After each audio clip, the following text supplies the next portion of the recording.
Happy New Year, guys! We hope you're having an amazing year so far. It's the fourth day. Ooh, so soon. I know, right? But even before we jumped into 2022, December was packed. It was choke. Everywhere choke. Everywhere it choke. I can't be too clearly because it choked me. This guy really choked Ankasa. But yes, December was mad fun, filled with fun-filled activities. If you didn't have the chance to, I'm sure everybody at least got a chance to attend one or two events. But if you didn't, I'm sorry, okay? But yeah, we are here to, bring you up to speed on what happened, all the concerns, everything that happened in Ghana and beyond in December.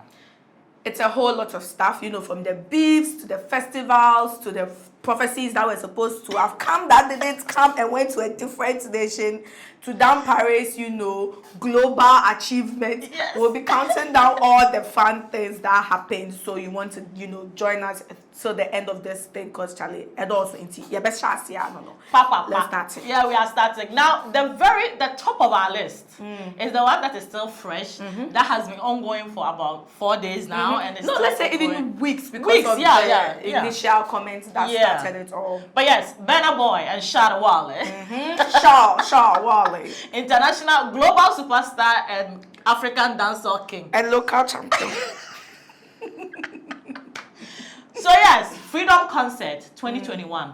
Shatta Wale had such an amazing time. Stadium was packed, as you would expect. People came, they jammed. But then mid-performance, my nigga stops and says, yo, I've got some things to get off my chest. As usual, the dramatic self of him. He comes on and starts ranting about Nigerians, how we're only playing Nigerian music, there's no support, blah, blah, blah. And everyone was like, okay.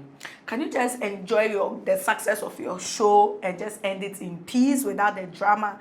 But no, Shatta Wale stands for drama, so... He continued. When the comment came out, of course, it went viral on social media. Nigerians got hold of it and said, no, this is disrespectful. Burna Boy jumped in and said, you know what, when we go to Ghana, they play South African music. They play, music from... Literally, they had a whole piano festival. In Ghana. Piano festival. In Ghana, there was no hip life festival, but there was an piano, festival. Burna Boy, so why are you pinning this on Nigerians? These two countries are so super tight, and it's not right for you to try and bring artists from these two countries, against each other, pitch them against each other. It was a whole conversation on Twitter. Yeah, even Westgate, joined in when he was performing at Afrochella and said that Ghana, Nigeria, Kenya, we are all one, and we need to come together to push the Afrobeat agenda. It looks as if Nigerians are championing it, but then at the end of the day, unity is strength. So if we all support each other, it's going to go well. So everybody thought, you know what, that's the end of it. But no, apparently that was not. Which is a good thing, because when they say Afrobeat, they attribute it to Africa. And we are specifically West African. And we are, of course, and we are all West Africans. So it's a win-win for all of us. But then, of course, as Ghanaians, we still need to push harder. And it's not our fault. You can't compare the numbers in Ghana to the numbers in Nigeria. The number of records that Nigeria produces in a month is not even exactly half of what Ghanaian musicians produce in a month. Not at all. I feel like this whole conversation is not about what Nigerians are taking from us. It's about what we can give to match what Nigerians are giving. Exactly. It's basically that simple.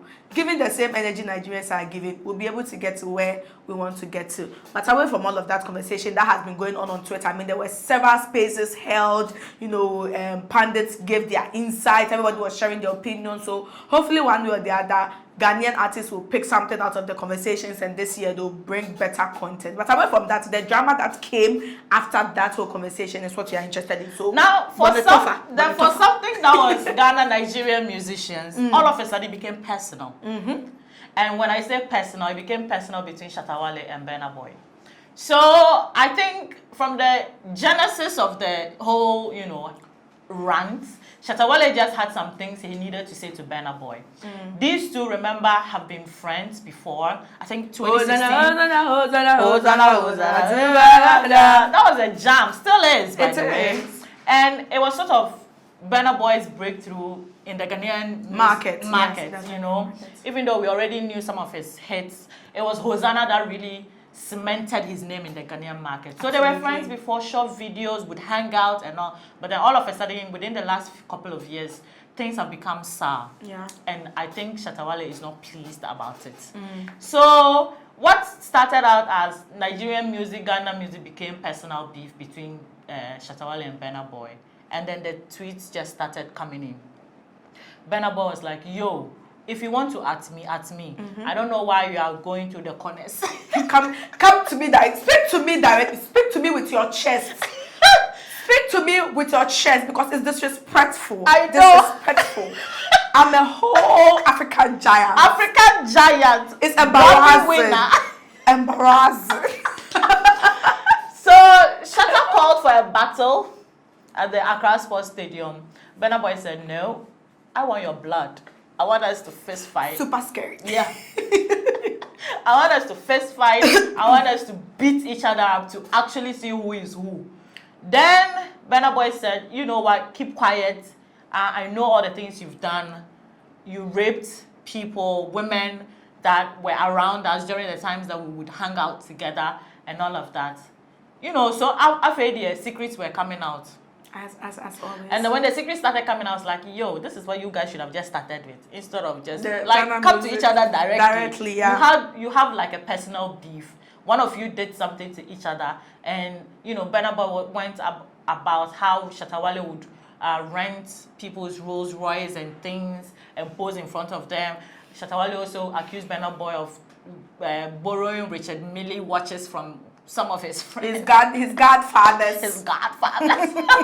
So, I mean, when Burna Boy came out to accuse Shatta Wale of raping the women around him, Shatta said, hey, uncle, hold on. You are only speaking about it because I also raped some of your women. You are only jealous because I raped as the same amount that you raped. Raping jealousy. And everybody's like, wait, hold on. People run away from rape allegations. But you, dear, you are coming forward with your choice.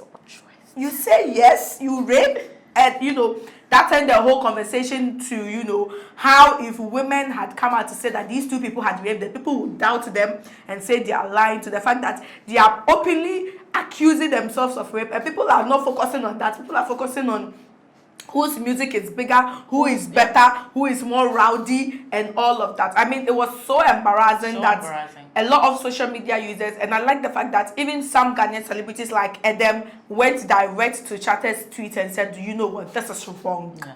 This is wrong. And this morning we were having a conversation in the office and we're like, it had to be maybe some weed or some high controlling the two of them for them to have, you know, thought it was okay to come on social media to make all of these allegations. The fact that even Shatta has still not deleted the tweets a day or two after he had made them. And away from his, you know, tweet and about the rape and people coming for him, one of his very close friends, Lydia Forsen, thought it wise to, you know, call Shatta Wale and say, Shatta Wale, I know say you be that talking, you be street father, but Charlie, the thing you talk, you know talk am well, so make you change your mind and stuff like that. And she thought it was wise for her to come on social media and tell us that she has gone to call Shatta Wale, not to apologize for the comments she made though, but to let him know that what he said was wrong. Dialogue with him. And what was shocking was the fact that years ago, or even till this day, Lydia Forsen claims she's the queen of fighting against rape and rape culture, and she's the number one rape apologist, and she's the number one convener and champion. To the fact that she had written some time back that if anybody ever mentions of rape or supports rape, instant block, she go block you. But Shatta Wale, dear, she had time to call and dialogue. And hold spaces to let people know that I have dialogued with you. And Ghanaian says, Auntie Two-Face Baba, it's too much. This one, dear. This one is Two-Face Mama. Two-Face Mama, why you too much? Wait, dear. We are coming for you. So people came for her and they turned to, you know, from Shatta's Burna to Lydia, aka Madam Two-Face Mama. So the fact that even her own friend Bridget Otu came to support her in saying that it's Twitter, people understand, but Lydia, I respect you for going the extra mile. Everybody's like, Bridget, don't be two-faced. Birds of the same feathers. They fly away together. They fly away together. That's it. Bottom line, people need to call out both Burma and Shatta to come apologize for the rape and explain themselves. I mean, we trust that Paris legacy that I feel we are going to hear more about this Shatta tweet in the coming days, but whatever it is, they should just come out, apologize, and then... But IGP, we trust you. Investigate. We need to know who was raped, when it happened, and everything. We're moving on to our next topic. And it's not going to be a very lengthy one because this December, as you all know, Ghana is the Christmas destination of the world. It's not more of Africa. Nope, of the world. You upgrade you because the people that were in this Ghana this Puerto December, Rican, Jamaican, wine. every continent and every nation was in Ghana. So we'll start with the events, you know, the concerts, the big ones, the ones that had all the stars on and had everybody partying. Yeah. And we're going to start with the first event of the year, the one that kickstarts the whole December activities, which is the GT concert that happened at Accra Sports Stadium. Everyone was there. Who didn't perform? It was a concert, okay. A free concert that turned out to be, I don't know, the latest. It was a concert. It was the first event we attended, both of us, and I mean, I thought it's the genesis of me losing my voice, so guys, bear with me. But that concert was so well planned. The performances were so good. The arrangements for VIPs, the arrangements for safety measures, they were checking vaccination cards, they were washing, hand washing equipment and cars, all placed around the venue. Yeah. There were stands with food, but the stages, apart from the show starting late, I mean, they literally said 5 p.m. but started at 11 p.m. which is a big issue that we're going to talk about in this part of the conversation, because all the events that were supposed to happen, or all the events that happened, did not happen on time. They were literally like 3 hours, 4 hours, 5 hours late, and it was not a nice experience. But apart from the lateness, it was a good show. Yeah. Who was in there? Niniola, Davido, Stonebwoy, Kofi Kinata, R2Bs, Adina, Kwame Eugene. And they all gave top-notch performance. See, that is what blew our mind, because it was a free concert. So we all thought they were just going to come, lip sync 2-3 songs and go away. But the stage set, Adina literally came with choreographers. Like, they danced for over 7 or 8 of her songs. It was like such good quality content. We had so much fun. So much fun. We let down like 4 a.m., 5 a.m. Yeah. It was really good. And then the next week, of course, that was when the party really kick-started, from Promised Land to R2Bs and Friends to, the biggest concerts that everybody was really looking forward to and really hoping to see how it would turn out, which is Wilderland. Sadiq Abdullah and his team decided that, you know what, let's bring a whole festival kind of situation to Ghana, and she was there, so I'm going to allow her to tell us. I mean, it was a fresh concept. Everybody was eager to see how it will play out, and they made the right arrangements. That I'm going to tell you. In terms of transportation, movement to the place, they did at the Shy Hills Reserve, so they had a bus at Accra that was conveying people to the venue for free, in and out. So I didn't go the first day. I didn't experience the sleeping in the tent thingy. I just went the second day. It was quite a journey, guys. It was quite a journey. From Accra to the place was about like 2 hours. With all the traffic. No, we didn't even experience much traffic that day because it was like one of the Christmas breaks, so people were not moving much. But then when we got to the reserve, from the reserve to the events ground, it's another like 40 minutes. And the road is so bad. I mean, it's like jungle. So you can't complain much. But then we arrived at the venue around like 11 p.m. and they were still doing mic tests on the stage. I'm like, okay, let me go and look around. So I wanted to see where the tents are, how people are sleeping. We make our way there. And then all the tents are full. We're literally supposed to have a tent, but the tents were so full that our tent was occupied by some people. There was no coordination at the tent place. There's nobody saying that this is your tent, you are sleeping here. There's nobody taking, except that there was security at the vantage point, you know, there were security guards, but there was no coordination. The washrooms, the makeshift washrooms, the water was so stagnant. I mean, we are not just highlighting the bad part, we are just trying to make you see the practicality of what it is. I mean, it was a good idea, it was a good initiative, but then on the ground, this is what happened, you know. So there were water flooding. You know, you literally step in the water when you are at where the tents are, and it was not a good experience. You could hear, you could smell the foul stench when you move between the places, because the bathroom water is, I mean, forget that part. That part it was not nice. So I don't even want to think about it. So from there, we moved back to the main grounds, you know, for the concert to start. So the performance officially began around like 11:40, 11:45, and it started with Yao Talk, Sefa, Wendy Shea, which Wendy Shea gave a very good performance. It was the first time I'd seen Wendy Shea's performance like up close, and trust me guys, it was not so bad. She was good. I now understand why her Shea gang go hard for her. Yeah. She was good. Then they followed Oxlade, Buju, Omale, Joe Boy, Ruga, Adekunle. Adekunle didn't have the best set, and I've seen Adekunle perform at GT concert. He didn't have a good stage at Wadala because he did live band, and people were tired by the time he came, so they were not singing along, but he was still doing his thing.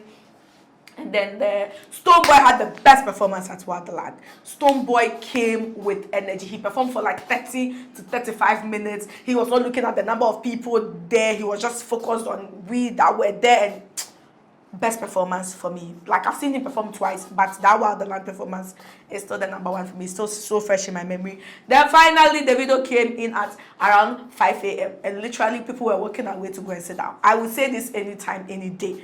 Davido performed 2 songs. He performed High with Adekunle, and his next song was Omoda Miduro. After Omoda Miduro, people were walking away because it was around like 5:50, 5:20. People were tired. People were just walking to the bus to go and sit. Davido was performing on stage, and I'm telling you guys, half of the audience was walking away. I had never seen anything before. I'm like, it is Davido. Why are people going? Everyone just like, yeah, bread. We can't give him the energy he wants. Yeah. But at the end of the day, what I would say is great concept from Sadiq. I see the vision, but the vision was too big. For now, I feel it was too big. You either go hard or you go home, which is what I respect. I mean, that was what I tweeted about. I respect the fact that even though they had the low turnout, they kept to their promise and brought all the artists that they had built for second day. I mean, when I got there and I looked at the numbers, I was like, hey, would these artists come out? Would they come? And especially the distance I had to travel to, I was like, would they really come? And I was surprised. Every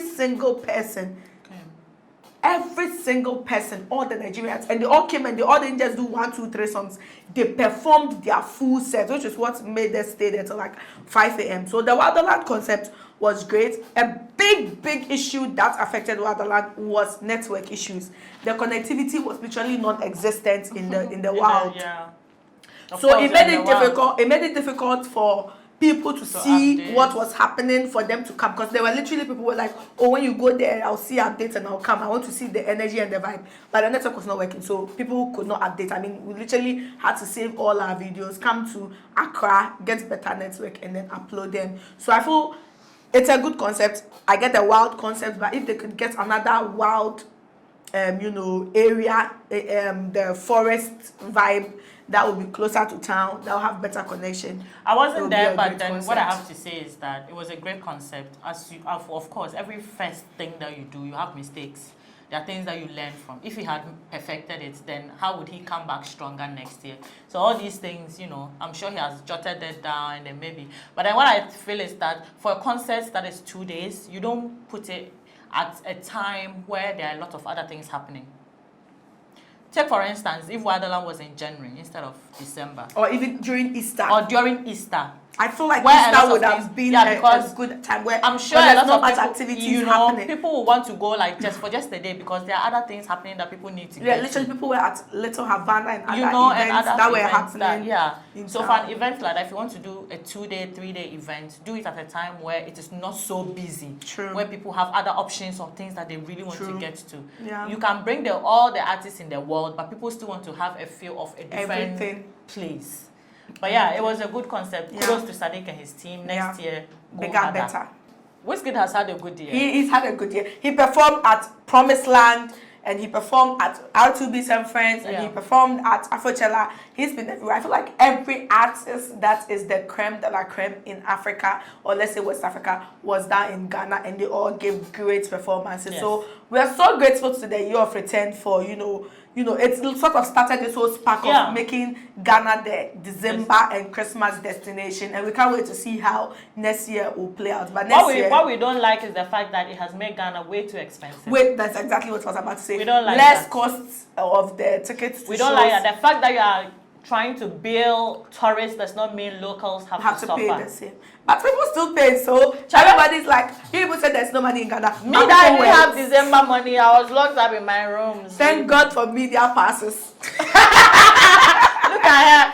Guys, let's jump to one of the major events of December. IGP Zampare. I salute you.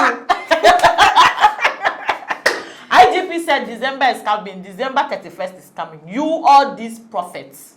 What you want? Warn me too, warn. Wow, now fake prophecy. You just laugh like if you are Schwarzenegger.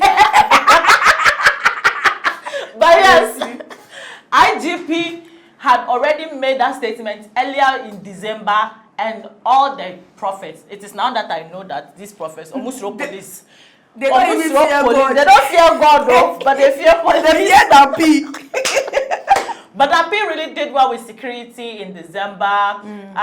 Don't go and fool anywhere. This one guy decided to go and shoot a gun in public. When people are doing knockouts, you know, most of you take it a step further. When to shoot. He's been arrested, guys. Well, IGP says no, you are not above the law, so yes, come and face the law. And Nigel Gacy, whoop, whoop. Nigel Gacy said, okay, since I can't make prophecies about Ghana, I'll make prophecies about Umofia. Proud citizen of Umofia. So we received our prophecy. I see, I am seeing something happening. Now, on mind me who what is about to happen. And your mind. And your mind.